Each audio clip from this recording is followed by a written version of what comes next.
Il semble que l'Iran soit en guerre civile, parce qu'il y a seulement quelques heures, le président iranien s'est publiquement rendu. Et ensuite, l'armée iranienne a commencé à attaquer Dubaï. Après que le président a présenté ses excuses aux voisins arabes pour les avoir attaqués, l'armée a annoncé que les attaques s'intensifieraient. Pendant que tout cela se passe, il semble que le public iranien se soit maintenant retourné contre le CGRI. Les Iraniens partagent publiquement les coordonnées des bases secrètes du CGRI que les soldats installent pour éviter les frappes américaines. Et les Iraniens publient simplement ces informations pour que l'armée américaine puisse les voir. Cette guerre civile se déroule à l'intérieur du régime, et le régime perd le contrôle de ses propres forces. Tout a commencé avec cette déclaration du président Trump. Il n'y aura aucun accord avec l'Iran, sauf une reddition sans condition. Après cela, et la sélection de grands dirigeants acceptables travaillera sans relâche pour ramener l'Iran du bord de la destruction. L'Iran a un grand avenir. Rendons sa grandeur à l'Iran. Pour moi, une telle déclaration évoque clairement un changement de régime, même si ce n'est pas officiellement l'objectif de l'opération américaine. Mais ce n'est pas le point important ici.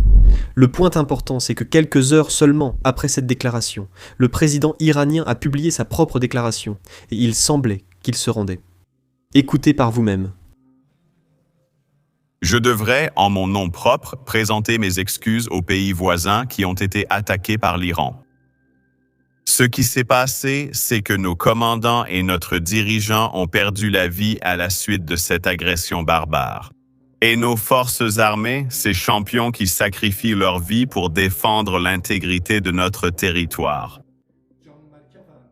ont tiré à volonté parce que leur commandant était absent et ont fait tout ce qui était nécessaire. L'ordre non donné, le feu a été éteint et l'opération menée à bien. Ils ont fièrement et puissamment défendu notre patrie. La décision que nous avons prise hier au sein du Conseil de direction intérimaire a été transmise aux forces armées. À partir de maintenant, ils ne doivent pas attaquer les pays voisins ni tirer des missiles sur eux.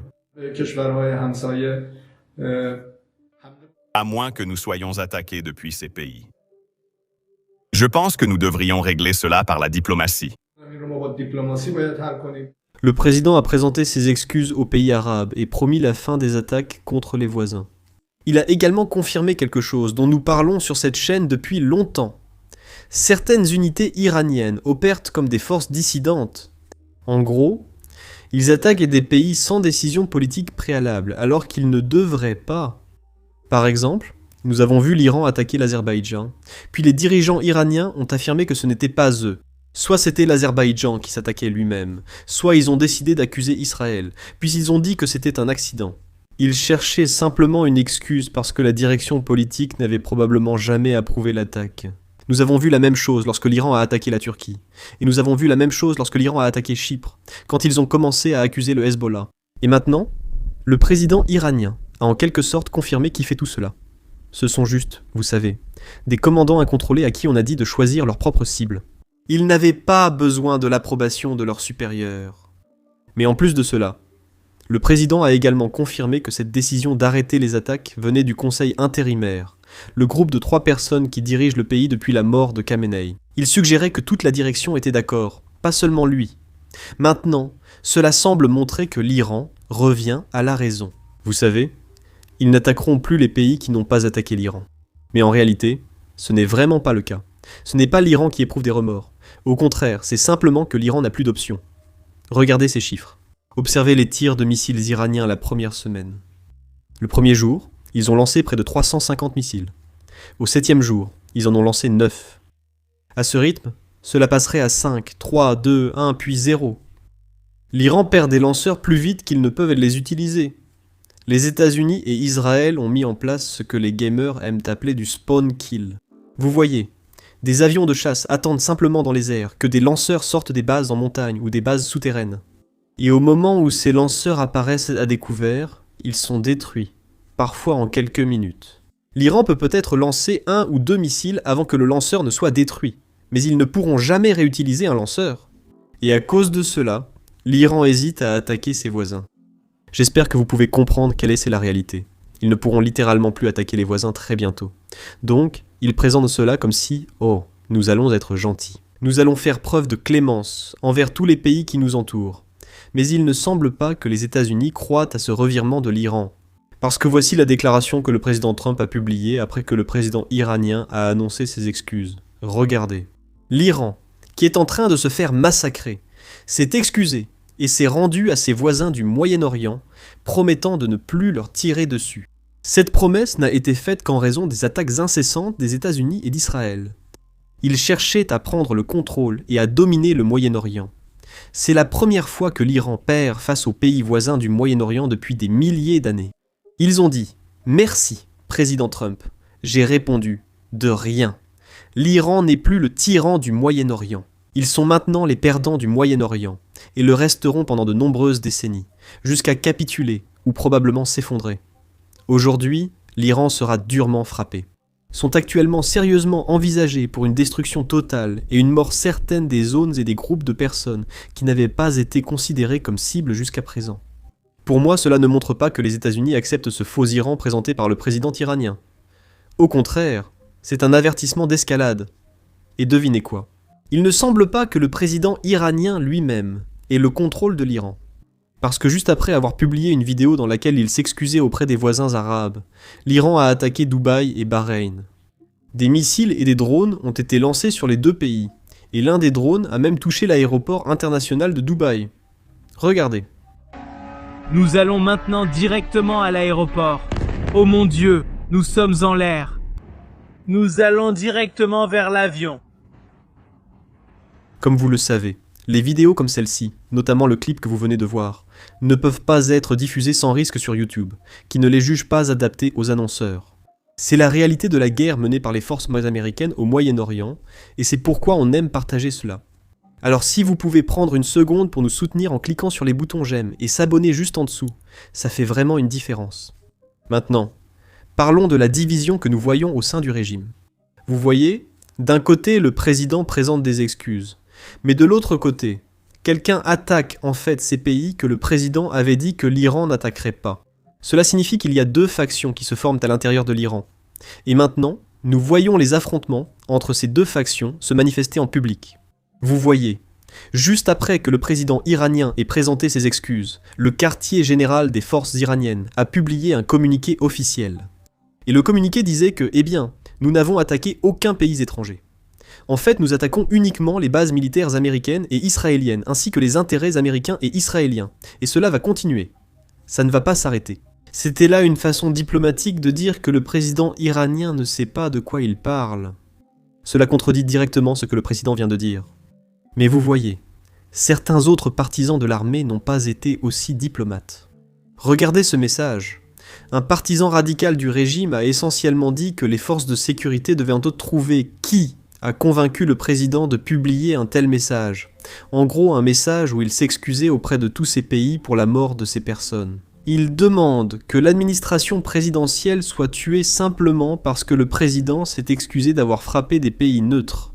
Maintenant, vous pouvez me donner votre avis dans les commentaires, mais pour moi, il semble qu'il y ait une sorte de guerre civile qui se déroule en coulisses en Iran, surtout maintenant qu'il n'y a plus de guide suprême pour unifier le pays. Et on voit que la guerre civile influence réellement le processus de décision concernant le prochain guide suprême. Certains groupes cherchent à choisir quelqu'un de plus proche des gardiens de la révolution, donc plus radical. L'autre camp essaye de choisir quelqu'un qui est plus, vous savez, amical envers les États-Unis. Bien sûr, amical n'est peut-être pas le bon mot, mais en gros, plus modéré que les radicaux. Je pense que c'est une meilleure façon de le dire. Peu à peu, cette guerre civile éclate au grand jour, et il semble que les radicaux et le camp militaire soient en train de gagner. La raison pour laquelle je dis cela, c'est que quelques heures seulement, après que le président iranien a publié une déclaration disant « Eh, je m'excuse », il est revenu sur cette déclaration. Et il a publié cette nouvelle déclaration sur son compte Twitter. Regardez, le nouveau message du président, en gros, c'est « Eh, l'Iran n'attaque en fait pas les pays arabes. Il ne cible que les bases et installations américaines, qui sont des cibles militaires légitimes. Maintenant, si vous faites attention à ce que je dis depuis quelques minutes, cela ressemble presque mot pour mot à ce que l'armée a dit dans son communiqué. Donc, il semble soit que le président ait changé d'avis, si vous voyez ce que je veux dire, soit que l'armée a pris le contrôle de son compte Twitter et publie des déclarations à sa place. C'est donc quelque chose que nous allons surveiller de près.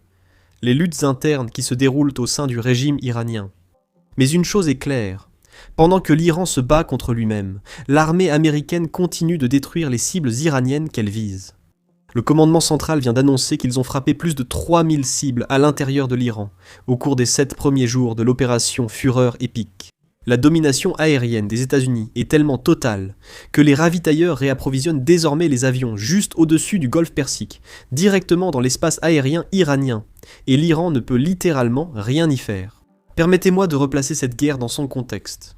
Les États-Unis ont perdu 75 avions pendant la guerre du Golfe, 45 lors de l'invasion de l'Irak, et ils n'en ont perdu que 3 au cours des 7 premiers jours de cette opération. Et il est important de souligner que les 3 appareils perdus l'ont été à cause de tirs amis dans l'espace aérien koweïtien. L'armée iranienne est pratiquement inexistante dans ce conflit jusqu'à présent.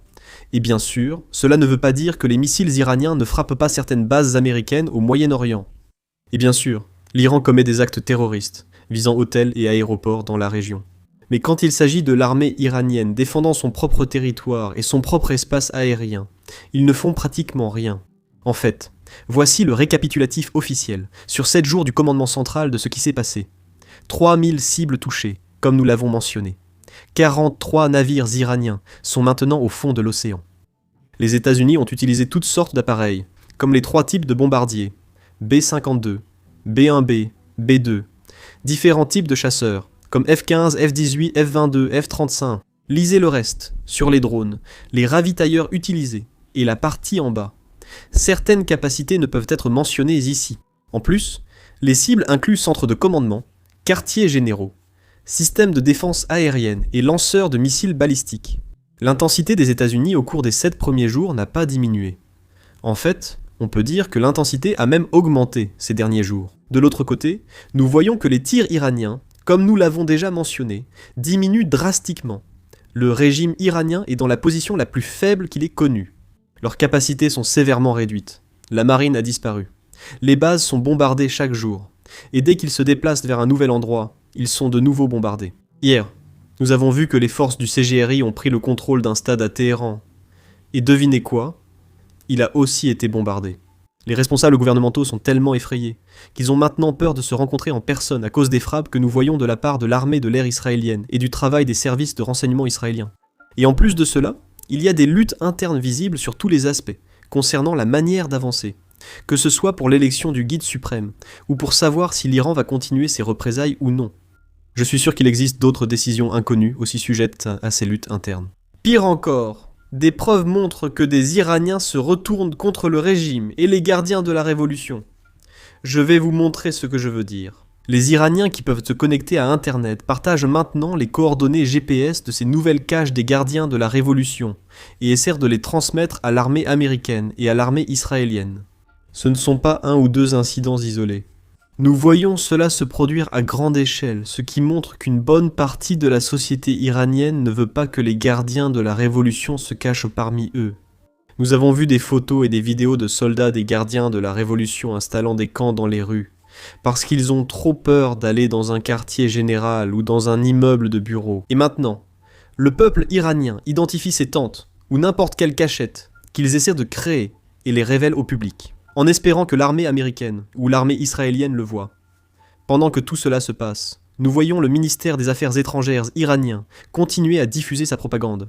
Nous voyons essentiellement des employés du ministère iranien des Affaires étrangères aller sur des chaînes étrangères pour des interviews et effrayer le public occidental.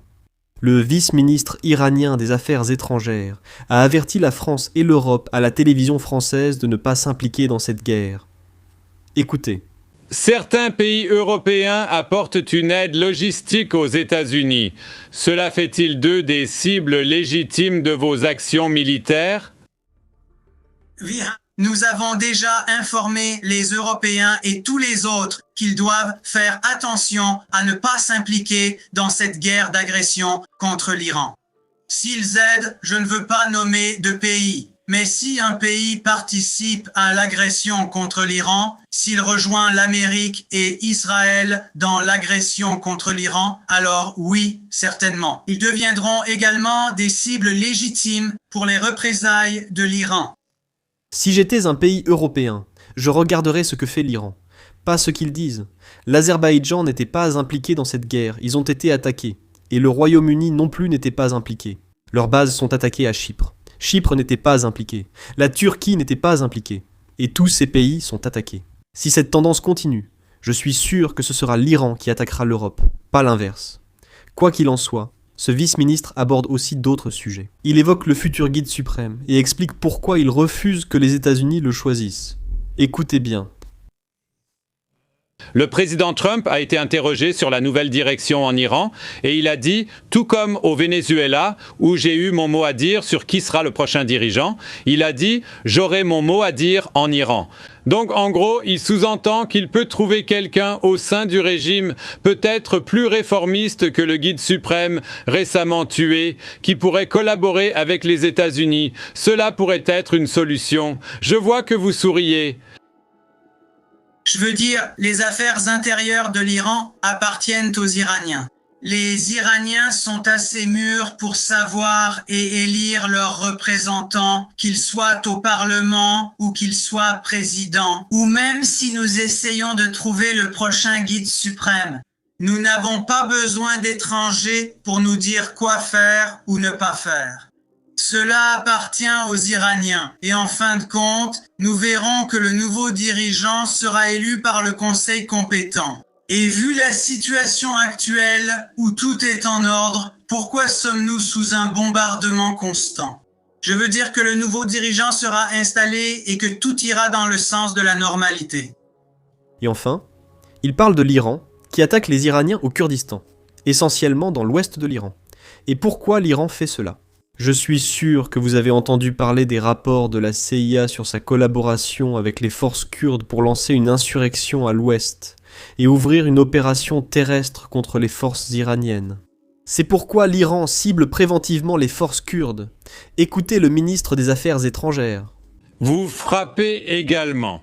Eh bien, pour atteindre les pays du Golfe, mais il y a des rapports selon lesquels l'Iran frappe également des groupes kurdes iraniens à l'intérieur de la région du Kurdistan irakien. Pourquoi faites-vous cela? Est-ce à cause des rapports selon lesquels ils pourraient être activés et armés par la CIA et le Mossad? Frappez-vous à l'intérieur de l'Irak? Il y a différentes rumeurs concernant la CIA coopérant avec des éléments contre-révolutionnaires à différents endroits. Donc, nous ne prenons aucun risque.